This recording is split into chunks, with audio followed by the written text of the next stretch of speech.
The U.S. Border Patrol never suspected that one of their own could be behind the ruthless murders of 4 women in Laredo, Texas, back in 2018. It wasn't until one of the potential victims got away that Juan David Ortiz, seen on the screen there, a U.S. veteran, was arrested and later convicted of capital murder. Award-winning USA Today correspondent and author Rick Jervis lets readers into the true crime story in his new book called The Devil Behind the Badge. Rick is joining us via Zoom this morning. He's going to be in town tomorrow at Octavia Bookstore, right? Sunday, actually. Oh, Sunday, okay. 3 p.m. The book reads like a novel, but it's a true story, and it's a chilling story. Yeah, Eric, it's actually one of the wildest stories that like I ever covered, really. I work for like USA Today, and it's a story that I covered initially for them. And once I started digging into it and realizing that there was a much bigger story to tell here, I kind of expanded it into a book. And it did make some national news. Tell us the story about, kind of a synopsis of what happened. So Juan David Ortiz is a U.S. Border Patrol agent, was a U.S. Border Patrol agent based in Laredo. And in 2018, over the course of 12 days, he picked up, shot, and killed these 4 women down there. I should say that all of them were U.S. citizens, all of them sex workers. They were basically marginalized women, and he would kill these women and go back to his job as a U.S. Border Patrol agent. Do we have any idea what drove him to this, or is it just in his DNA, or what? Motive, Eric, was one of those things which I really try to capture, like in the book, but it was very sort of elusive. It was hard to really pin down why exactly he did it. He was an Iraqi war veteran.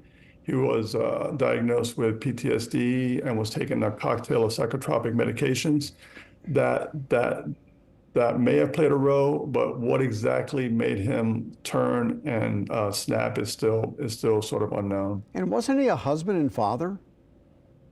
When he was arrested, he was 35 years old. He was married with 3 children. He was a 10-year veteran of sort of U.S. Border Patrol. And he wasn't just a Border Patrol agent. He was a supervisory agent in like the Joint Intel Center down in Laredo. And he was able to stay on top of his own murder investigation at the center.